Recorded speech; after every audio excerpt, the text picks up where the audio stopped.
ഇന്നത്തെ ക്ലാസ്സിലേക്ക് എല്ലാവർക്കും സ്വാഗതം. സോ ഇന്നത്തെ ക്ലാസ്സിൻ്റെ ടോപ്പിക് എന്നത് പ്രധാനമായും ദ ഏർലി വേദിക് പോളിറ്റി എന്ന ടോപ്പിക്കാണ്. ഓക്കെ, അതായത് ഈ ഏർലി വേദ കാലഘട്ടത്തിലെ പോളിറ്റി എങ്ങനെയായിരുന്നു എന്നുള്ളതാണ് നമ്മൾ പ്രധാനമായിട്ടും അനലൈസ് ചെയ്യാൻ പോകുന്നത്. ഓക്കെ, സോ നമ്മൾക്കറിയാം, നമ്മൾ ഓൾറെഡി ഞാൻ സൂചിപ്പിച്ചിട്ടുണ്ട് നിങ്ങളോട്, ഒരു ഈ ഒരു വേദ കാലഘട്ടത്തിലെ ഒരു ലാർജസ്റ്റ് സോഷ്യൽ യൂണിറ്റ് അഥവാ ചീഫ് സോഷ്യൽ യൂണിറ്റ് എന്ന് പറയുന്നതാണ് ബേസിക്കലി ആ പറയുന്ന ആ പെർട്ടിക്കുലർ വേർഡ് എന്ന് പറയുന്നതാണ് ജന എന്ന് പറയുന്നത്. ഓക്കെ, അതായത് ആര്യൻ സമൂഹത്തിലെ ചീഫ് സോഷ്യൽ യൂണിറ്റ്, അതായത് സമൂഹത്തിൻ്റെ ഏറ്റവും ലാർജസ്റ്റ് ആയിട്ടുള്ളൊരു യൂണിറ്റിനെയാണ് നമ്മൾ ജന എന്ന് പറയുന്നത്. ഓക്കെ, സോ ഈ ഒരു ജനയ്ക്ക് ഒരു ലീഡർ ഉണ്ട്, റൈറ്റ്? അതായത് നമ്മളിപ്പം എടുക്കുന്ന ടോപ്പിക് പോളിറ്റിയാണ്. അപ്പോൾ സ്വാഭാവികമായിട്ടും അവിടെ ഉണ്ടായിരുന്ന പൊളിറ്റിക്സ് എങ്ങനെയായിരുന്നു, അല്ലെങ്കിൽ അവരുടെ ഒരു പോളിറ്റി എങ്ങനെയായിരുന്നു, അവിടുത്തെ റൂളിംഗ് പവേഴ്സ് എങ്ങനെയായിരുന്നു, അല്ലെങ്കിൽ അതിൻ്റെയൊക്കെ സവിശേഷതകൾ നമ്മൾ പഠിക്കേണ്ടതായിട്ടുണ്ട്. അപ്പം പ്രധാനമായിട്ട് നിങ്ങൾ ആലോചിക്കണം, the chief social unit of Aryans was known as ജന. ഓക്കെ, ജന എന്നതാണ് ബേസിക്കലി ഇവരുടെ പ്രധാനപ്പെട്ട ഒരു സോഷ്യൽ യൂണിറ്റ് എന്ന് പറയുന്നത്. ആ ജന എന്ന ചീഫ് സോഷ്യൽ യൂണിറ്റിൻ്റെ ഹെഡ് എന്ന് പറയുന്നത്, അല്ലെങ്കിൽ പൊളിറ്റിക്കൽ ലീഡറാണ് ബേസിക്കലി രാജൻ എന്ന പേരിൽ അറിയപ്പെടുന്നത്. സോ പ്ലീസ് റിമെമ്പർ, ജന എന്ന് പറയുന്നതാണ് ചീഫ് സോഷ്യൽ യൂണിറ്റ്. ഓക്കെ, ആ സോഷ്യൽ യൂണിറ്റിൻ്റെ ലീഡർ, പൊളിറ്റിക്കൽ ലീഡർ ആരാണ്? ആ പൊളിറ്റിക്കൽ ലീഡറിനെയാണ് നമ്മൾ രാജൻ എന്ന പേരിൽ വിളിക്കുന്നത്. ഓക്കെ, ഹെഡ് ഓഫ് ദി ജന എന്നൊക്കെ വേണമെങ്കിൽ നമ്മൾക്ക് പറയാം. ഓക്കെ, അതായത് ആ പെർട്ടിക്കുലർ ജനയുടെ പ്രധാനപ്പെട്ട ആ ഒരു ലീഡർ, അവരുടെ ലീഡറാണ് ബേസിക്കലി രാജൻ എന്ന് പറയുന്നത്. ഓക്കെ, സോ അപ്പം ഈ രാജനെ സംബന്ധിച്ചിടത്തോളം അദ്ദേഹത്തിൻ്റെ ആത്യന്തികമായിട്ടുള്ള അദ്ദേഹത്തിൻ്റെ ഡ്യൂട്ടി അല്ലെങ്കിൽ ഫങ്ഷൻ എന്ന് പറയുന്നത് പ്രധാനമായിട്ടും ഒരു ജനയുടെ ലീഡറായിട്ടൊരു രാജൻ വരുമ്പം സ്വാഭാവികമായിട്ടും അദ്ദേഹത്തിൻ്റെ ഒരു പ്രധാനപ്പെട്ട കർത്തവ്യം എന്ന് പറയുന്നത് തൻ്റെ ട്രൈബൽ അസംബ്ലീസ്, അതായത് ഒരുപാട് അദ്ദേഹത്തിനെ അസിസ്റ്റ് ചെയ്യാനൊക്കെ ഒരുപാട് ട്രൈബൽ അസംബ്ലീസും കാര്യങ്ങളെല്ലാം ഉണ്ട്. പക്ഷെ അദ്ദേഹം ചെയ്യേണ്ട വളരെ പ്രധാനമായിട്ടുള്ളൊരു കാര്യമുണ്ട്. അതെന്ന് പറയുന്നത് ഒരു ഭരണാധികാരി, അത് ഏത് കാലഘട്ടത്തിലാണെങ്കിലും വളരെ പ്രാഥമികമായിട്ട് അദ്ദേഹം നിറവേറ്റേണ്ട ഒരു കാര്യം എന്ന് പറയുന്നത് ആ പെർട്ടിക്കുലർ പ്രദേശത്തെ പ്രജകളെ, അല്ലെങ്കിൽ ആരാണോ ആ ജനങ്ങളുള്ളത് അവരുടെ സംരക്ഷണം എന്ന് പറയുന്നത് ഏതൊരു ഭരണാധികാരിയുടെയും ആത്യന്തികമായിട്ടുള്ളൊരു ലക്ഷ്യമായിരിക്കണം. ഓക്കെ, അതെന്ന് പറയുന്നതാണ് ബേസിക്കലി ഒരു റൂളറിനെ സംബന്ധിച്ചിടത്തോളം അദ്ദേഹം ആദ്യം ചെയ്യേണ്ട കാര്യമാണ്. അതായത് ജനങ്ങളെ സംരക്ഷിക്കാൻ പറ്റാത്ത ഒരു ഭരണാധികാരി ഉണ്ടെങ്കിൽ അദ്ദേഹം ഒരു പരാജയിതനാണ്, റൈറ്റ്? ഓക്കെ, അപ്പോൾ ഇവിടുത്തെ പ്രധാനപ്പെട്ട ഫങ്ഷൻ ഓഫ് രാജൻ എന്ന് പറയുന്നത് ഈ ഒരു ജനങ്ങളെയും അതോടൊപ്പം തന്നെ ഈ കാലഘട്ടത്തിൽ ഞാൻ പറഞ്ഞു ഏർലി വേദ കാലഘട്ടത്തിൽ കാറ്റിൽ എന്ന് പറയുന്നത് വളരെ ഇമ്പോർട്ടൻ്റ് ആയിട്ടുള്ള കാര്യമാണ്. ഓക്കെ, അഗെയിൻ അത് റിപ്പീറ്റ് ചെയ്യേണ്ട ആവശ്യമില്ല. അപ്പം ഈ ഒരു രാജൻ്റെ പ്രധാനപ്പെട്ട കർത്തവ്യം എന്ന് പറയുന്നത് തൻ്റെ ജനങ്ങളെയും സംരക്ഷിക്കുക, അതോടൊപ്പം തന്നെ ഈ ഒരു കാറ്റിലിനെയും ഈ ശത്രുക്കളിൽ നിന്നും സംരക്ഷിക്കുക എന്നുള്ളതായിരുന്നു ഈ രാജൻ്റെ പ്രാഥമികമായിട്ടുള്ള ഫങ്ഷൻ എന്ന് പറയുന്നത്. ഓക്കെ, അത് വളരെ ഇമ്പോർട്ടൻ്റ് ആണ്. So the major duty of Rajan എന്ന് പറയുന്നത് പ്രധാനമായിട്ടും ജനങ്ങളെയും കാറ്റിലിനെയും ശത്രുക്കളിൽ നിന്നും സംരക്ഷിക്കുക എന്നുള്ളതായിരുന്നു മെയിൻ ഫങ്ഷൻ എന്ന് പറയുന്നത്. ഇനി ഞാൻ പറഞ്ഞു, ഈ ഒരു കാലഘട്ടത്തിൽ ഏർലി വേദ കാലഘട്ടത്തിൽ ഒരുപാട് ട്രൈബൽ പൊളിറ്റിക്കൽ അസംബ്ലീസ് ഉണ്ടായിട്ടുണ്ട്. ഓക്കെ, ചില സ്ട്രക്ചറുകളാണ് നമ്മൾ എന്തൊക്കെയായിരുന്നു അവിടുത്തെ ഭരണ സംവിധാനങ്ങൾ എന്നൊക്കെ. നമുക്കൊരു മോഡേൺ കാലഘട്ടത്തിലൊക്കെ നമുക്ക് വളരെ കൃത്യമായിട്ട് ഒരുപാട് ഓർഗനൈസേഷൻസ് ഉണ്ട്, ഗവൺമെൻറ്റിൻ്റെ ഒരുപാട് മിനിസ്റ്റേഴ്സ്, ക്യാബിനറ്റ് മിനിസ്റ്റേഴ്സ്, അങ്ങനെയൊക്കെ ഒരു സിസ്റ്റം ഉണ്ട്, റൈറ്റ്? അപ്പം നിങ്ങൾ മനസ്സിലാക്കണം, ഈ ഒരു ഏർലി വേദ കാലഘട്ടത്തിൽ അവരുടെ ഭരണം എങ്ങനെയായിരുന്നു. അപ്പം ഞാൻ പറഞ്ഞു, ഭരണം പ്രധാനമായിട്ടും പൊളിറ്റിക്കൽ ലീഡർ എന്ന് പറയുന്നത് ആരാണ്? ഒരു ജനയുടെ പൊളിറ്റിക്കൽ ലീഡർ എന്നത് രാജനാണ്. ആ രാജൻ്റെ പ്രധാനപ്പെട്ട ഫങ്ഷൻ, ധർമ്മം നമ്മൾ പറഞ്ഞു. ഇനി പ്രധാനമായിട്ടും ഒരുപാട് പൊളിറ്റിക്കൽ അസംബ്ലീസ് ആ കാലഘട്ടത്തിൽ ഉണ്ടായിരുന്നു. അത് ഏതൊക്കെയാണെന്ന് വെച്ചാൽ sabha, samiti, vidatha and gana, parishad. So these are the important political assemblies of early Vedic period. Okay, അപ്പം ഏർലി വേദ കാലഘട്ടത്തിലെ പ്രധാനപ്പെട്ട ഒരു രാഷ്ട്രീയ അസംബ്ലികളായിരുന്നു ഞാൻ ഈ പറഞ്ഞിട്ടുള്ള സഭ, സമിതി, വിദാത, പരിഷത്ത്, ഗണ, ഈ പറഞ്ഞിട്ടുള്ള കാര്യങ്ങളെല്ലാം. ഇനി ഞാൻ ഇപ്പോൾ സൂചിപ്പിച്ച ഒരു പൊളിറ്റിക്കൽ അസംബ്ലീസിലെ ഏറ്റവും പ്രാധാന്യമുള്ള ഏറ്റവും ഇമ്പോർട്ടൻ്റ് ആയിട്ടുള്ള 2 പ്രധാനപ്പെട്ട അതായത് പൊളിറ്റിക്കൽ അസംബ്ലീസ് ഉണ്ട് ഏർലി വേദ കാലഘട്ടത്തിൽ. അതാണ് സഭ ആൻഡ് സമിതി. ഓക്കെ, വളരെ പ്രധാനപ്പെട്ടതാണ്. ഈ ഏർലി വേദ കാലഘട്ടത്തിലെ വളരെ പ്രധാനപ്പെട്ട 2 പൊളിറ്റിക്കൽ അസംബ്ലീസ് ആണ് സഭ ആൻഡ് സമിതി. ഓക്കെ, വളരെ കൃത്യമായിട്ട് നിങ്ങൾ ഓർമ്മിക്കേണ്ടതാണ്. ഓക്കെ, സോ ഈ 2 അസംബ്ലിയിലും പ്രധാനമായിട്ടും ചർച്ച ചെയ്യുന്നതെന്ന് വെച്ചാൽ ഒരുപാട് കാര്യങ്ങളെപ്പറ്റി ഈ ഒരു അസംബ്ലീസിൽ പ്രധാനമായിട്ടും ചർച്ച ചെയ്യുന്നുണ്ട്. ഓക്കെ, സോ അതിൽ ഒരു all the aspects of life എന്ന് പറയാം. ഓൾ ആസ്പെക്ട്സ് ഓഫ് ലൈഫ്, ജീവിതത്തിൻ്റെ വിവിധ ആസ്പെക്ട്സുകൾ ആ ഒരു പെർട്ടിക്കുലർ അസംബ്ലിയിൽ ഡിസ്കസ് ചെയ്യുന്നുണ്ട്. ഓക്കെ, സോ പ്രധാനമായിട്ട് നമ്മൾ ഡിസ്കസ് ചെയ്യുന്ന പ്രധാനപ്പെട്ട അജണ്ടകൾ എന്തൊക്കെയാണെന്ന് വെച്ചാൽ യുദ്ധങ്ങളെ പറ്റി ഞാൻ പറഞ്ഞു. ആ ജനത എന്ന് പറയുന്ന ഒരുപാട് യുദ്ധങ്ങളിൽ ഏർപ്പെട്ടിട്ടുണ്ടായിരുന്നു, കാറ്റിലിന് വേണ്ടിയിട്ടെല്ലാം. ഓക്കെ, യുദ്ധങ്ങൾ എന്ന് പറയുന്നത് നിങ്ങൾ മോഡേൺ കാലഘട്ടത്തിലൊന്നും നടന്ന യുദ്ധങ്ങളായിട്ടല്ല കണക്കാക്കേണ്ടത്. ഓക്കെ, യുദ്ധം എന്നുള്ള രീതിയിൽ കാറ്റിലിന് വേണ്ടിയിട്ടൊക്കെ പല കാര്യങ്ങൾക്ക് വേണ്ടിയിട്ട് സമ്പത്തിന് വേണ്ടിയിട്ടൊക്കെ പരസ്പരം ഇവർ തമ്മിൽ പൊളിറ്റിക്കൽ കോൺഫ്ലിക്ട്സ് ഉണ്ടായി എന്നാണ്. ഓക്കെ, അപ്പം അത്തരത്തിലുള്ള വാറുകൾ യുദ്ധങ്ങളെ പറ്റി ചർച്ച ചെയ്തിട്ടുണ്ട്. അതോടൊപ്പം തന്നെ ഈ യുദ്ധങ്ങളിൽ നിന്നും ലഭിച്ചിട്ടുള്ള വസ്തുക്കളുടെ വിതരണം അതിനെക്കുറിച്ച് ചർച്ച ചെയ്യുന്നുണ്ട്. അതോടൊപ്പം ജുഡീഷ്യലായിട്ടും അതോടൊപ്പം മതപരമായിട്ടുള്ള ആക്ടിവിറ്റീസും ഇതെല്ലാം ഈ പൊളിറ്റിക്കൽ അസംബ്ലീസിൽ അവർ ചർച്ച ചെയ്തിട്ടുണ്ടായിരുന്ന വിഷയങ്ങളായിരുന്നു. ഓക്കെ, സോ ഈ ഒരു 2 അസംബ്ലിയുടെയും പ്രാധാന്യം എന്ന് പറയുന്നത് ഈ 2 അസംബ്ലിയിലും ഈ ഒരു രാജാവിനെ അല്ലെങ്കിൽ ചീഫിനെ സംബന്ധിച്ചിടത്തോളം വളരെയധികം ഒന്നും പവർ ഇല്ലായിരുന്നു. ഒരു ലിമിറ്റഡ് ആയിട്ടായിരുന്നു അദ്ദേഹത്തിൻ്റെ അധികാരം എന്ന് പറയുന്നത്. ഓക്കെ, നമ്മൾ ഒരിക്കലും രാജൻ എന്ന് പറയുമ്പം ഒരു രാജവാഴ്ചയുള്ള കാലഘട്ടത്തിലെ രാജാവ് എന്ന രീതിയിലല്ല ചിന്തിക്കേണ്ടത്. ഒരു ട്രൈബൽ, അതായത് ഒരു ജനയുടെ ചീഫായിട്ടാണ് കണക്കാക്കുന്നത്. ആ ചീഫിനെ ആ ചീഫ് ഭരിക്കുന്ന കാലയളവിൽ തന്നെ മറ്റ് പല പൊളിറ്റിക്കൽ അസംബ്ലീസും ആ സമൂഹത്തിൽ ഉണ്ടാകുന്നു. ആ പൊളിറ്റിക്കൽ അസംബ്ലീസ് ഒരുപാട് കാര്യങ്ങളെപ്പറ്റി ജീവിതത്തിൻ്റെ വിവിധ ആസ്പെക്ട്സിനെ കുറിച്ച് ചർച്ച ചെയ്യുന്നു. ഓക്കെ, അപ്പം ഇത്തരത്തിലുള്ള അസംബ്ലീസിലെല്ലാം ഈ പറഞ്ഞിട്ടുള്ള ചീഫിൻ്റെ അധികാരം എന്ന് പറയുന്നത് വളരെ ലിമിറ്റഡ് ആണ്, അല്ലെങ്കിൽ വളരെ പരിമിതമായിട്ടുള്ള അധികാരം മാത്രമേ ഇത്തരത്തിലുള്ള അസംബ്ലീസിൽ ഉണ്ടായിട്ടുള്ളൂ. ഓക്കെ, അപ്പം വളരെ അതുകൊണ്ട് തന്നെ നിങ്ങൾ മനസ്സിലാക്കേണ്ട ഒരു പോയിന്റ് എന്ന് പറയുന്നത് ഈ ഒരു പൊളിറ്റിക്കൽ അസംബ്ലീസിനുണ്ടായിട്ടുള്ളൊരു പ്രാധാന്യമാണ്. കാര്യം ഈ ഒരു ചീഫിനടക്കം വളരെ കുറച്ച് അധികാരമാണ് ഇത്തരത്തിലുള്ള പൊളിറ്റിക്കൽ അസംബ്ലീസിൽ ഉള്ളത് എന്ന് ഞാൻ പറയുമ്പം അത് വ്യക്തമാക്കുന്ന ഒരു പോയിന്റ് എന്നത് ഇത്തരത്തിലുള്ള സഭയാണെങ്കിലും സമിതി ആണെങ്കിലും അത് വളരെ പവർഫുൾ ആയിരുന്നു. വളരെ ശക്തമായിട്ടുള്ള 2 പ്രധാനപ്പെട്ട അസംബ്ലി ആയിരുന്നു ഏർലി വേദ കാലഘട്ടത്തിൽ ഈ സഭ ആൻഡ് സമിതി എന്ന് പറയുന്നത്. ഓക്കെ, ഇനി ഈ ഒരു സഭ ആൻഡ് സമിതിയിലൊക്കെ ഞാൻ നേരത്തെ സൂചിപ്പിച്ചിട്ടുണ്ടായിരുന്നു ഏർലി വേദ കാലഘട്ടത്തിലെ വിമൻ സ്റ്റേറ്റസിനെ പറ്റി. ഓക്കെ, ആ സമയത്ത് ഞാൻ പറഞ്ഞിട്ടുണ്ടായിരുന്നു ഇവർക്ക് സ്ത്രീകളെ സംബന്ധിച്ചിടത്തോളം ഇത്തരത്തിലുള്ള അസംബ്ലീസിൽ പാർട്ടിസിപ്പേറ്റ് ചെയ്യാനുള്ള സ്വാതന്ത്ര്യം ഏർലി വേദ കാലഘട്ടത്തിൽ ഉണ്ടായിരുന്നു. ഓക്കെ, അപ്പം ഇത്തരത്തിലുള്ള അസംബ്ലീസിൽ സ്ത്രീകൾ പങ്കെടുത്തിട്ടുണ്ടായിരുന്നു. സഭ ആൻഡ് സമിതിയിലൊക്കെ ഇത്തരത്തിലുള്ള അസംബ്ലിയിൽ സ്ത്രീകളുടെ കടന്നുവരവിനെ അനുവദിച്ചിട്ടുണ്ടായിരുന്നു എന്നാണ് പറയുന്നത്. ഓക്കെ, സോ അത് പിൽക്കാലത്ത് അത് നഷ്ടപ്പെട്ടിട്ടുണ്ട്, അത് നമ്മൾക്ക് അറിയാവുന്നതാണ്. അവരുടെ സ്റ്റേറ്റസ് ഓഫ് വിമൻ എന്ന് പറയുന്നത് ഡിക്രീസ് ആവുകയാണ് ഉണ്ടായിട്ടുണ്ടിരുന്നത്. ഓക്കെ, എനിവേ, ഓക്കെ, അപ്പം വളരെ പ്രധാനപ്പെട്ട ഈ അസംബ്ലീസിനെ പറ്റി ഓർമ്മിക്കണം. ട്രൈബൽ പോളിറ്റി പറയുമ്പം definitely you should remember Rajan എന്ന പേര് ഓർമ്മിക്കണം. അതോടൊപ്പം തന്നെ ജന എന്ന് പറയുന്നത് ചീഫ് സോഷ്യൽ യൂണിറ്റ് ആണ്.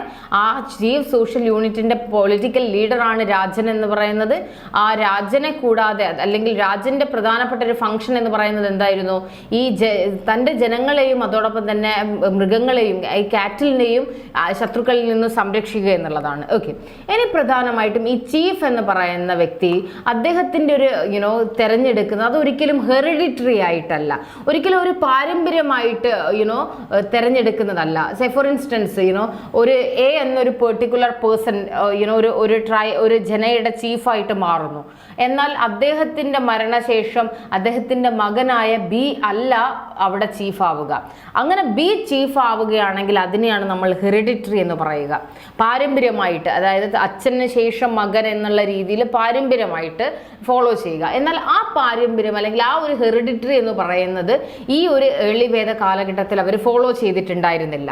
ഓക്കെ, പ്രധാനമായിട്ടും ഈ ചീഫിനെ ഇലക്ട് ചെയ്യുക എന്ന് പറയുന്നത് ഒരു ട്രൈബാണ് ബേസിക്കലി ചീഫിനെ ഇലക്ട് ചെയ്യുന്നത്. ഓക്കെ, അപ്പോൾ അത് വളരെ പ്രധാനപ്പെട്ട ഒരു കാര്യമാണ്. ഒരു ചീഫ് ആകണമെങ്കിൽ ഒരു അവരുടെ ജനിച്ച കുലത്തിന്റെ മഹിമ അങ്ങനെയല്ല. ആ ഒരു ട്രൈബ്, പെർട്ടിക്കുലർ ട്രൈബ് പല കാരണങ്ങൾ കൊണ്ട് ഒരു ചീഫിനെ തെരഞ്ഞെടുക്കുന്നു. എന്നാൽ അദ്ദേഹത്തിന്റെ മകന് പിന്നീട് അദ്ദേഹത്തിന്റെ മരണശേഷം ചീഫ് ആകാനുള്ള യോഗ്യതയില്ല. ഓക്കെ, അങ്ങനെ യോഗ്യതയുണ്ടെങ്കിൽ അതിനെ നമ്മൾ ഹെറിഡിറ്ററി എന്ന് പറയും. എന്നാൽ ഇവിടെ ഇത് ഹെറിഡിറ്ററി അല്ല, പാരമ്പര്യമായിട്ട് കൊടുക്കുന്നതല്ല. എന്നാൽ ചീഫിനെ എങ്ങനെയാണ് സെലക്ട് ചെയ്യുക? ചീഫിനെ സെലക്ട് ചെയ്യുന്നത് കൂട്ടമായിട്ട് ട്രൈബായിട്ടാണ്. ഓക്കെ, ഇനി ഞാൻ പറഞ്ഞു, ഈ ചീഫിനെ തന്നെ അസിസ്റ്റ് ചെയ്യാൻ മറ്റു പല ആളുകളും ഈ ഏർലി വേദ കാലഘട്ടത്തിൽ ഉണ്ടായിട്ടുണ്ടായിരുന്നു. അതിൽ പ്രധാനമായിട്ടുള്ളതാണ് പുരോഹിത എന്നൊരു വിഭാഗം. പുരോഹിത വിഭാഗം പ്രധാനമായിട്ടും അദ്ദേഹത്തിന് ചില വേരിയസ് മാറ്റേഴ്സിൽ, വിവിധ വിഷയങ്ങളിൽ അദ്ദേഹത്തിന് ഉപദേശം നൽകുന്ന അസിസ്റ്റ് ചെയ്യുന്ന ഒരു വിഭാഗം ആളുകളായിരുന്നു പുരോഹിത എന്ന് പറയുന്നത്. ഓക്കെ, സോ അദ്ദേഹത്തിനെ സംബന്ധിച്ചിടത്തോളം ഒരു വളരെ കൃത്യമായിട്ട് പുരോഹിതൻ അതർ ദാൻ ദി പുരോഹിത വളരെ കുറച്ച് ആളുകളും കൂടെ, ഒഫീഷ്യൽസും കൂടെ ഈ ചീഫിനെ അസിസ്റ്റ് ചെയ്യാനുണ്ടായിരുന്നു. അതായത് ട്രൈബൽ അഫയേഴ്സിന്റെ, ട്രൈബൽ കാര്യങ്ങളുടെ ദൈനംദിന പ്രവർത്തനങ്ങളെ കൃത്യമായിട്ട് നോക്കാനും അതുമായി ബന്ധപ്പെട്ട കാര്യങ്ങളെ ഒബ്സർവ് ചെയ്യാനും അത്തരം കാര്യങ്ങൾക്ക് വേണ്ടിയിട്ട് മറ്റു പല ഒഫീഷ്യൽസും ഈ ഏർലി വേദ കാലഘട്ടത്തിലെ പോളിറ്റിയിൽ ഉണ്ടായിരുന്നു. അപ്പോൾ ചീഫ് മാത്രമല്ല, അദ്ദേഹത്തിനെ സഹായിക്കാനും ചില അനുയായികൾ ഉണ്ടായിരുന്നു. അത്തരത്തിലുള്ള ഒരാൾ, അതായത് പല വിഷയങ്ങളെ കുറിച്ചും ഒരു ഉപദേശം നൽകുന്ന വിഭാഗം ആളുകളെയാണ് പുരോഹിതൻ എന്ന് പറയുന്നത്. ആ പുരോഹിതനെ കൂടാതെ ട്രൈബൽ അഫയേഴ്സിൻ്റെ ഡേ ടു ഡേ കാര്യങ്ങൾ, അതായത് ദൈനംദിനമായിട്ടുള്ള കാര്യങ്ങളെ കുറിച്ച് പറയാനും അത്തരം കാര്യങ്ങളിൽ അദ്ദേഹത്തെ, അതായത് ചീഫിനെ സഹായിക്കാൻ മറ്റ് ചില ഒഫീഷ്യൽസും കൂടെ ഏർലി വേദ കാലഘട്ടത്തിൽ ഉണ്ടായിട്ടുണ്ട്. അത് ആരൊക്കെയാണെന്ന് വെച്ചാൽ, ഫോർ ഇൻസ്റ്റൻസ് സേനാനി വരുന്നുണ്ട്, ദെൻ കുലബ, ദെൻ ഗ്രാമിണി. ഇതെല്ലാം ഈ ചീഫിനെ അസിസ്റ്റ് ചെയ്ത്, പുരോഹിതനെ കൂടാതെ ചീഫിനെ അസിസ്റ്റ് ചെയ്ത മറ്റ് പല ഒഫീഷ്യൽസ് ആണ്. ഓക്കെ, സോ സേനാനെ സംബന്ധിച്ചിടത്തോളം സ്വാഭാവികമായിട്ടും ഒരു കൃത്യമായിട്ടൊരു വാർ റിലേറ്റഡ് ആയിട്ടായിരിക്കും. സേനാപതി എന്നൊക്കെ പറയുന്നത് സൈന്യവുമായി ബന്ധപ്പെട്ടതാണല്ലോ, right? Okay, so sena or army അതൊരിക്കലും was not a permanent fighting group, ഒരിക്കലും ഒരു സ്ഥിരമായിട്ടുള്ള ഒരു ഫൈറ്റിംഗ് ഗ്രൂപ്പ് അല്ല. അതെന്ന് വെച്ചാൽ ഒരുപാട് ട്രൈബ്സ്മാനെ, ഒരു ഏബിൾഡ് ആയിട്ടുള്ള കഴിവുള്ള ട്രൈബ്സ്മാൻ്റെ ഒരു കൂട്ടമാണ്. അവരെ ഈ യുദ്ധസമയത്ത് മൊബിലൈസ് ചെയ്യുക എന്നുള്ളതാണ് ബേസിക്കലി ഈ സേനാനിയുടെ ഒരു ഡ്യൂട്ടി എന്ന് പറയുന്നത്. നേരെ മറിച്ച് പിൽക്കാലത്തൊക്കെ നമ്മൾ കണ്ടതാണ്, ഒരു രാജാവ് ഉണ്ടെങ്കിൽ അദ്ദേഹത്തിന് ഒരു ആർമി ഉണ്ടാകും. എന്നാൽ ഏർലി വേദ കാലഘട്ടത്തിൽ അങ്ങനെയല്ല. അതൊരിക്കലും ഒരു പെർമനന്റ് ആയിട്ടുള്ള ഒരു ഫൈറ്റിംഗ് ഗ്രൂപ്പ് അല്ല.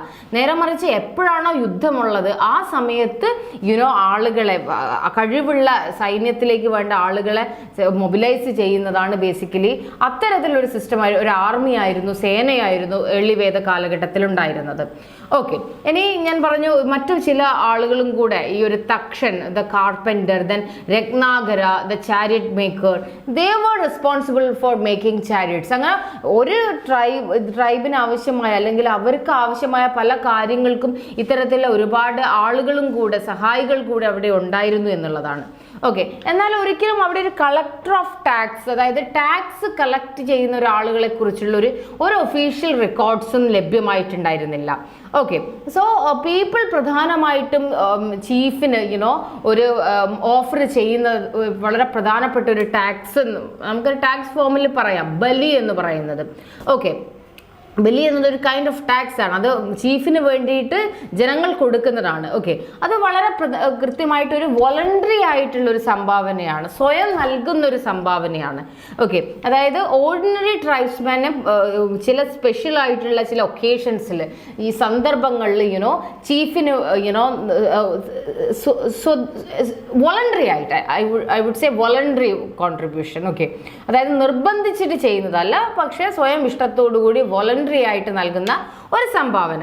ഓക്കെ, അതിനെയാണ് ബലി എന്ന് പറയുന്നത്. ഓക്കെ, സോ വളരെ കൃത്യമായിട്ട് ഇതെല്ലാം പ്രധാനമായിട്ടും നമ്മളോട് സംവദിക്കുന്നത് എന്താണെന്ന് വെച്ചാൽ ഒരു അൺകോംപ്ലിക്കേറ്റഡ് ആയിട്ടുള്ള ഒരു പോളിറ്റി ആയിരുന്നു വേദിക് പോളിറ്റി എന്ന് പറയുന്നത്. ഓക്കെ, സോ അത് പ്രധാനമായിട്ടും ബേസ് ചെയ്തിട്ടുണ്ടായിരുന്നത് ജനങ്ങളുടെ അവിടെയുള്ള ട്രൈബ്സ്മെൻ്റെ സഹകരണത്തോടു കൂടിയും അതോടൊപ്പം തന്നെ അവരുടെ വളരെ ആക്റ്റീവായിട്ടുള്ള പങ്കാളിത്തത്തോടും കൂടിയായിരുന്നു അവരുടെ ഒരു പോളിറ്റി എല്ലാം വർക്ക് ചെയ്തത്. അതായത് അൺകോംപ്ലിക്കേറ്റഡ് ആയിട്ടായിരുന്നു, കോംപ്ലിക്കേറ്റഡ് അല്ല ബട്ട് അൺകോംപ്ലിക്കേറ്റഡ് ആയിട്ടുള്ള ഒരു സിസ്റ്റം ആയിരുന്നു ഒരു വേദിക് പോളിറ്റി എന്ന് പറയുന്നത്. ഓക്കെ, സോ അതായിരുന്നു ഏർലി വേദ കാലഘട്ടത്തിൻ്റെ പോളിറ്റി എന്ന് പറയുന്നത്.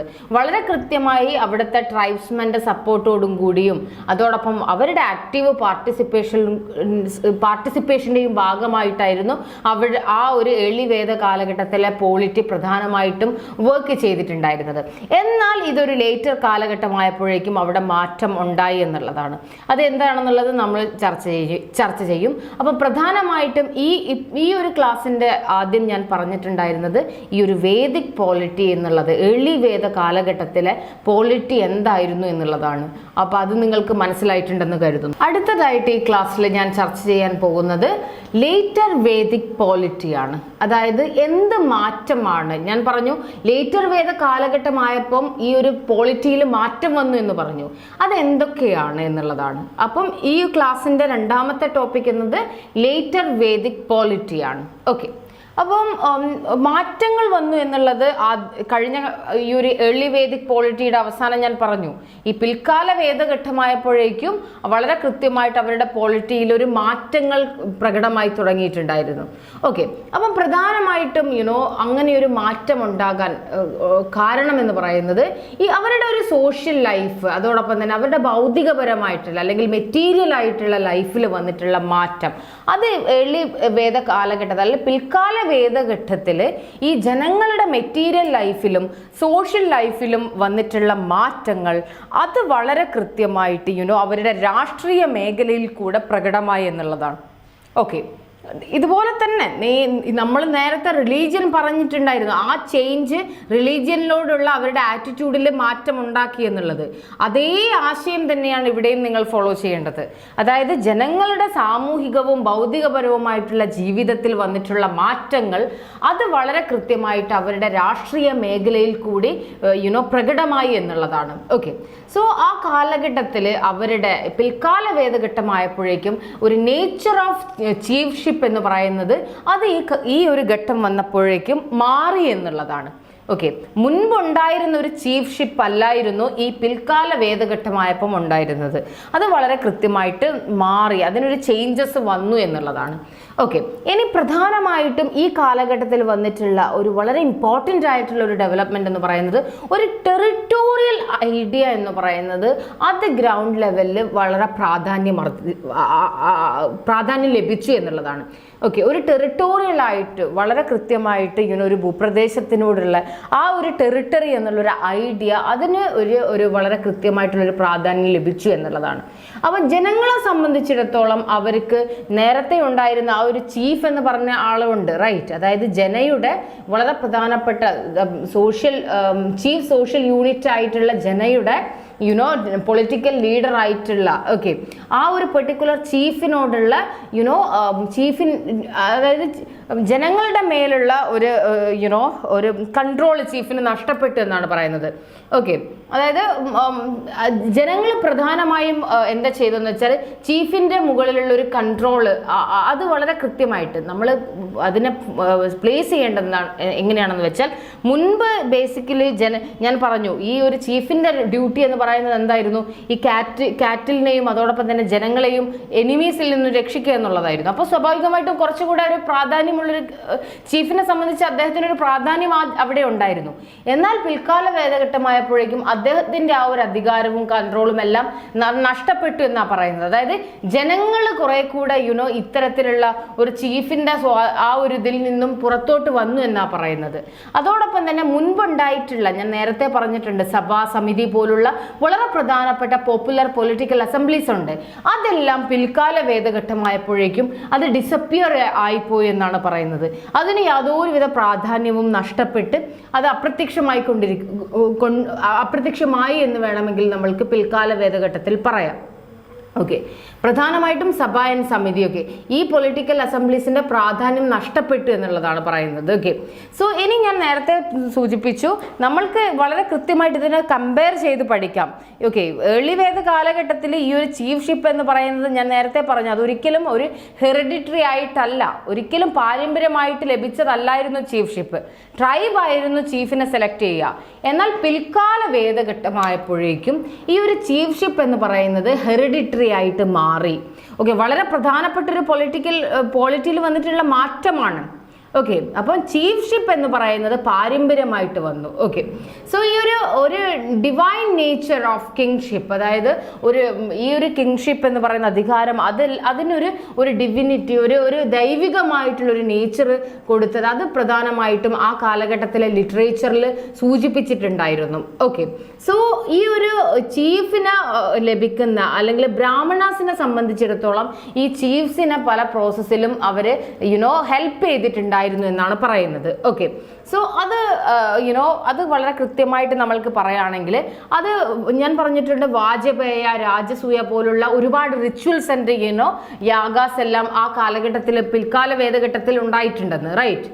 ഓക്കെ, അപ്പം പ്രധാനമായിട്ടും ഈ ഒരു റിച്വൽസ് വാജപേയ ആയാലും രാജസൂയ ആയാലും ഇതെല്ലാം പ്രധാനമായിട്ടും ചെയ്തതിൻ്റെ ഒരു പേർപ്പസ് എന്ന് ഞാൻ നേരത്തെ സൂചിപ്പിച്ചിട്ടുണ്ടായിരുന്നു. അത് ഈ ഒരു ചീഫ്ഷിപ്പ് അല്ലെങ്കിൽ ചീഫിൻ്റെ അതോറിറ്റീനെ എസ്റ്റാബ്ലിഷ് ചെയ്യിക്കുക, അല്ലെങ്കിൽ ചീഫ് എന്ന് പറയുന്നത് അദ്ദേഹത്തിന് വ്യക്തമായിട്ടുള്ള അധികാരമുണ്ടെന്നുള്ളത് എസ്റ്റാബ്ലിഷ് ചെയ്യുന്നതായിരുന്നു ഇത്തരത്തിലുള്ള യാഗങ്ങൾ എന്ന് പറയുന്നത്. അപ്പം ഈ ഒരു ചീഫിനെ ഈ ഒരു പ്രോസസ്സിൽ ബ്രാഹ്മിൺസ് എങ്ങനെ സഹായിച്ചു എന്ന് വെച്ചാൽ പ്രധാനമായും ഇത്തരത്തിലുള്ള യാഗങ്ങളെല്ലാം നടത്തിക്കൊണ്ട് വളരെ കൃത്യമായിട്ട് ചീഫിന്റെ അതോറിറ്റി എസ്റ്റാബ്ലിഷ് ചെയ്യിക്കാൻ ഈ ഒരു ബ്രാഹ്മിൺസിന് സാധിച്ചു എന്നാണ് പറയുന്നത്. ഓക്കെ, ഇതിൻ്റെ എല്ലാം ഭാഗമായിട്ട് ചീഫിന് വളരെ ശക്തമായിട്ട് അദ്ദേഹം വളരെ ശക്തനായിട്ട് മാറുകയാണ്. അതോടൊപ്പം തന്നെ ഈ പോപ്പുലർ അസംബ്ലീസിൻ്റെ എല്ലാം പ്രാധാന്യം കുറഞ്ഞുകൊണ്ട് ചീഫ് എന്ന് പറയുന്നത് ഏറ്റവും പവർഫുൾ ആയിട്ട് മാറുന്നു. ഞാൻ നേരത്തെ പറഞ്ഞിട്ടുണ്ട്, ആ പോപ്പുലർ അസംബ്ലീസിൽ ഈ ചീഫിന് അത്രത്തോളം പ്രാധാന്യം ഏർലി വേദ കാലഘട്ടത്തിൽ ഉണ്ടായിരുന്നില്ല.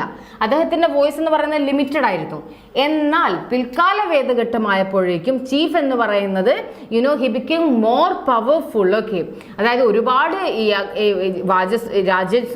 രാജസൂയം വാജപേയം ഇതെല്ലാം യാഗങ്ങളെല്ലാം ചെയ്യുന്നുണ്ട്. അതിൻ്റെയൊക്കെ ഉദ്ദേശം എന്ന് പറയുന്നത് എന്താണ്? ചീഫിൻ്റെ ഒരു കൺട്രോൾ എസ്റ്റാബ്ലിഷ് ചെയ്യുക, അല്ലെങ്കിൽ ഒരു അതോറിറ്റി എസ്റ്റാബ്ലിഷ് ചെയ്യുക എന്നുള്ളതാണ്. അതിൻ്റെയൊക്കെ ഭാഗമായിട്ട് ചീഫ് വളരെ പവർഫുൾ ആയിട്ട് പിൽക്കാല വേദഘട്ടത്തിൽ മാറി എന്നാണ് പറയുന്നത്. ഓക്കെ, വളരെ ഇമ്പോർട്ടൻ്റ് ആയിട്ടുള്ള കാര്യമാണ്. അറ്റ് ദി സെയിം ടൈം അവിടെ സംഭവിച്ചിട്ടുള്ള മറ്റൊരു കാര്യം എന്ന് പറയുന്നത് ഏർലി വേദ കാലഘട്ടത്തിൽ പോപ്പുലർ ആയിട്ടുള്ള പല അസംബ്ലീസും ഇവിടെ ഈ ഒരു പിൽക്കാല വേദഘട്ടമായപ്പോഴേക്കും അതിൻ്റെ പ്രാധാന്യം നഷ്ടപ്പെട്ടു എന്നുള്ളതാണ്. ഓക്കെ, സോ ഇനി ഞാൻ പറഞ്ഞു, ഈ ഒരു വളരെ കൃത്യമായിട്ട് ഈ ചീഫിനെ അസിസ്റ്റ് ചെയ്യാനൊക്കെ ഒരുപാട് ഒഫീഷ്യൽസും അതായത് പോപ്പുലർ അസംബ്ലീസും ഇതിനെല്ലാം അവിടെ കൃത്യമായിട്ടുണ്ടായിരുന്നു എന്നാണ് പറയുന്നത്. So the officers were appointed, അവരെ അപ്പോയിന്റ് ചെയ്യുന്നത് എന്തിനാണെന്ന് വെച്ചാൽ to help the chief in administration, ഭരണത്തിൽ ചീഫിനെ സഹായിക്കാൻ വേണ്ടിയിട്ടായിരുന്നു ബേസിക്കലി ഈ ഓഫീസേഴ്സിനെ അപ്പോയിന്റ് ചെയ്തിട്ടുണ്ടായിരുന്നത്. ഓക്കെ, സോ അവരുടെ വളരെ കൃത്യമായിട്ട് അഡ്വൈസർ ആയിട്ടും ഒക്കെ ഇവർ പ്രവർത്തിച്ചു എന്നാണ് പറയുന്നത്. അപ്പം ചീഫിനെ അഡ്മിനിസ്ട്രേഷനിൽ സഹായിക്കാൻ ഒഫീഷ്യൽസ് ഉണ്ടായിരുന്നു എന്നുള്ളത് ഓർമ്മിക്കേണ്ടതാണ്. ഓക്കെ, ഇനി വളരെ കൃത്യമായിട്ട് പറയുകയാണെങ്കിൽ ഒരു പൊളിറ്റിക്കൽ സ്ട്രക്ചറിൽ നമ്മൾ പിൽക്കാല വേദഘട്ടത്തിൽ വന്നിട്ടുള്ളൊരു മാറ്റം എന്ന് പറയുന്നതാണ് ഒരു റുഡിമെൻ്ററി ആർമി അവിടെ ഒരു എമേർജ് ചെയ്യപ്പെട്ടു. നേരത്തെ ഞാൻ പറഞ്ഞിട്ടുണ്ടായിരുന്നു, ഒരു ആർമി എന്ന് പറയുന്നത് അല്ലെങ്കിൽ സേന എന്ന് പറയുന്നത് ഏർലി വേദ കാലഘട്ടത്തിൽ പെർമനൻ്റ് ആയിട്ടുണ്ടായിരുന്നില്ല. ഒരു യുദ്ധം വരികയാണെങ്കിൽ അവിടെ ആളുകളെ അതായത് ഏബിൾഡ് ആയിട്ടുള്ള ആളുകളെ മൊബിലൈസ് ചെയ്തു എന്നുള്ളതാണ്. എന്നാൽ ഇവിടെ ഈ ഒരു പിൽക്കാല വേദഘട്ടമായപ്പോഴേക്കും ഒരു ആർമീനെ ഒരു റുഡിമെൻ്ററി ഫോമിൽ ഒരു ആർമി എമേർജ് ചെയ്യപ്പെട്ടു ഈ ഒരു പൊളിറ്റിക്കൽ സ്ട്രക്ചറിൽ. വളരെ പ്രധാനപ്പെട്ട ഒരു മാറ്റമാണ്. ഓക്കെ, സോ ഇവരെല്ലാവരും ഇത്തരത്തിലുള്ള പല അഡ്മിനിസ്ട്രേഷനിലൊക്കെ മാറ്റങ്ങൾ വന്നു, പല രീതിയിലുള്ള ചേഞ്ചസ് നടന്നു. ഇതിനൊക്കെ പണം, അതായത് ക്യാപിറ്റൽ അല്ലെങ്കിൽ വളരെ കൃത്യമായിട്ട് ഫണ്ട് ആവശ്യമാണ്, റൈറ്റ്? അതായത് ഒന്നുകിൽ അവർക്ക് സാലറി കൊടുക്കാൻ, അല്ലെങ്കിൽ മറ്റു പല സാലറി എന്ന് പറയുന്നത് ഒരിക്കലും മോഡേൺ കോൺസെപ്റ്റിലല്ല നിങ്ങൾ ചിന്തിക്കേണ്ടത്, എന്തെങ്കിലും ഒരു റിവാർഡ് എന്നുള്ള രീതിയിൽ, റൈറ്റ്? അപ്പം അതിന് വേണ്ടിയിട്ട് പല ടാക്സുകളും ഈ കാലഘട്ടത്തിൽ ഉണ്ടായിരുന്നു. അത്തരത്തിലുള്ള പ്രധാനപ്പെട്ട ടാക്സ് ഒന്ന് ബലി എന്ന് പറയുന്നത് ഞാൻ പറഞ്ഞു വോളണ്ടറി ടാക്സ് ആണ്. അതോടൊപ്പം തന്നെ ശുൽക്ക ആൻഡ് ദെൻ ബാഗ, ഇതെല്ലാം ജനങ്ങൾ നൽകിയിട്ടുള്ള ആ കാലഘട്ടത്തിലെ പ്രധാനപ്പെട്ട ടാക്സുകളാണ്. ഓക്കെ, സോ ഇനി ഞാൻ പറഞ്ഞു ഈ ഒരു ചീഫ് എന്ന് പറയുന്നത് ഹെറിഡിറ്ററി ആയിട്ട് ആണ് അവിടെ അപ്പോയിന്റ് ചെയ്തതെന്ന് പിൽക്കാല വേദഘട്ടത്തിൽ. അപ്പോൾ ചീഫിനെ സംബന്ധിച്ചിടത്തോളം ഒരു പെർട്ടിക്കുലർ ക്ലാനിൻ്റെ ചീഫായി മാറണമെങ്കിൽ അദ്ദേഹം ഒരു ക്ഷത്രിയ വർണ്ണത്തിലുള്ള ആളായിരിക്കണം. ഓക്കെ, അതായത് അവിടെ അദ്ദേഹത്തിൻ്റെ കാസ്റ്റ് എന്ന് പറയുന്നത് വളരെ ഇമ്പോർട്ടൻ്റ് എലമെൻ്റ് ആണ് in order to become a leader. ഒരു ചീഫ് ആകണമെങ്കിൽ അതിൻ്റെ ഒരു എലിജിബിലിറ്റി എന്ന് പറയുന്നത് ഒരു ക്ഷത്രിയ ക്ലാനിലുള്ള ആളായിരിക്കണം എന്നുള്ളതാണ്. ഓക്കെ, സോ വളരെ കൃത്യമായിട്ട് അങ്ങനെ ഒരു കാസ്റ്റ് ഞാൻ പറഞ്ഞു ഈ ചാതുർവർണ്ണ്യമൊക്കെ അതിൻ്റെ വളരെ കൃത്യമായ ഫോമിലോട്ട് വന്നത് പിൽക്കാല വേദഘട്ടത്തിലാണ്. അപ്പം ഈ ഒരു റൂളർ ആകണമെങ്കിൽ അദ്ദേഹം ഒരു ക്ഷത്രിയ ഫാമിലിയിലായിരിക്കണം. എന്നിട്ട് ഈ ക്ഷത്രിയാസും അതോടൊപ്പം തന്നെ ഈ പൂജകളും ഇതെല്ലാം ചെയ്യുന്ന ബ്രാഹ്മിൺസും അവരെല്ലാം രണ്ട് കാറ്റഗറിയും കൂടെ ഈ ഒരു സൊസൈറ്റീൻ്റെ ജനങ്ങളുടെ especially in the name of ധർമ്മത്തിൻ്റെ പേരിൽ ജനങ്ങളുടെ മേൽ അധികാരം സ്ഥാപിച്ചു എന്നാണ് പറയുന്നത്. ഓക്കെ, അത് വളരെ പ്രധാനമായിട്ടുള്ള ഒരു പൊളിറ്റിക്കലി വന്നിട്ടുണ്ടായിരുന്ന മാറ്റമാണ്. ഓക്കെ, ക്ഷത്രിയ ക്ലാനിൽ ഉൾപ്പെടുന്ന ആളായിരിക്കണം അവിടുത്തെ ചീഫ്. ഇനി പിന്നെ ബ്രാഹ്മിൺസ് ഞാൻ പറഞ്ഞു ഒരുപാട് യജ്ഞങ്ങളും യാഗങ്ങളുടെയൊക്കെ നമ്പർ കൂടിയതാണ്. അപ്പോൾ സ്വാഭാവികമായിട്ടും അവർക്കും സൊസൈറ്റിയിൽ വളരെ ഒരു പ്രിവിലേജ് ലഭിച്ചു, റൈറ്റ്? അങ്ങനെ ഈ ബ്രാഹ്മിൺസും ക്ഷത്രിയാസും ഒരു ധർമ്മം അതായത് ധർമ്മത്തിൻ്റെ പേരിൽ അവർ വളരെ കൃത്യമായിട്ട് ജനങ്ങൾക്ക് മേൽ ഒരു അധികാരം സ്ഥാപിച്ചു എന്നാണ് പറയുന്നത്. ഓക്കെ, ഇനി നമ്മൾക്ക് ഇതെല്ലാം ഉണ്ടെങ്കിലും നമുക്കൊരിക്കലും വി കനോട്ട് സേ ദാറ്റ് ജനപദ എന്ന് പറയുന്നത് എല്ലാ ഫോമിലും ഒരു ജനപദം എന്ന രീതിയിൽ ഈ കാലഘട്ടത്തിൽ ഫോം ചെയ്യപ്പെട്ടിട്ടില്ല. എന്നാൽ ഇത് പിന്നീട്, അതായത് ഈ പിൽക്കാല വേദഘട്ടത്തിന് ശേഷം വളരെ പെട്ടെന്ന് തന്നെ 6th സെഞ്ചുറി ബി സി ആയപ്പോഴേക്കും ഈ ജനപദാസ് എന്നുള്ളത് നോർത്തേൺ ഇന്ത്യയിൽ എമേർജ് ചെയ്തു എന്നുള്ളതാണ്. ഓക്കെ, ഈ പറഞ്ഞിട്ടുള്ള പൊളിറ്റിക്കൽ സ്ട്രക്ചറും കാര്യങ്ങളെല്ലാം പിൽക്കാല വേദഘട്ടത്തിൽ ഉണ്ടായിട്ടുണ്ട്. പക്ഷെ ജനപദം എന്ന രീതിയിൽ ഒരു ടെറിട്ടോറിയൽ യൂണിറ്റ് ആയിട്ട് ഇത് ഫോം ചെയ്യപ്പെട്ടിട്ടില്ല. അത് ഉണ്ടായിട്ടുള്ളത് പിൽക്കാല വേദഘട്ടം അവസാനിച്ച് അതിൻ്റെ പെട്ടെന്ന് തന്നെ 6th സെഞ്ചുറി ബി സിയിൽ നോർത്തേൺ ഇന്ത്യയിൽ ജനപദാസ് എമേർജ് ചെയ്തു എന്നാണ് പറയുന്നത്. ഓക്കെ, അപ്പം ഞാൻ പ്രധാനമായിട്ടും ഇപ്പം ഡിസ്കസ് ചെയ്തിട്ടുണ്ടായിരുന്നത് ലേറ്റർ വേദ കാലഘട്ടത്തിലെ പോളിറ്റിയാണ്. അപ്പോൾ ഇന്നത്തെ ക്ലാസ് എന്ന് പറയുന്നത് പോളിറ്റി എന്ന വിഷയവുമായി ബന്ധപ്പെട്ടിട്ടുള്ളതായിരുന്നു. ആദ്യത്തെ ഭാഗം എന്ന് പറയുന്നത് ഏർലി വേദ കാലഘട്ടത്തിലെ പോളിറ്റി. ഓക്കെ, അതെന്തൊക്കെയാണെന്ന് നമ്മൾ പറഞ്ഞു. അതിനുശേഷം രണ്ടാമത് ഞാൻ ഡിസ്കസ് ചെയ്തിട്ടുള്ളത് ലേറ്റർ വേദ കാലഘട്ടത്തിലെ പോളിറ്റി. അപ്പം ഇത്രയും കാര്യങ്ങളാണ് ഇന്നത്തെ ക്ലാസ്സുമായി ബന്ധപ്പെട്ട് പറയാനുള്ളത്. അപ്പം അത് മനസ്സിലായിട്ടുണ്ടെന്ന് കരുതുന്നു. Thank you.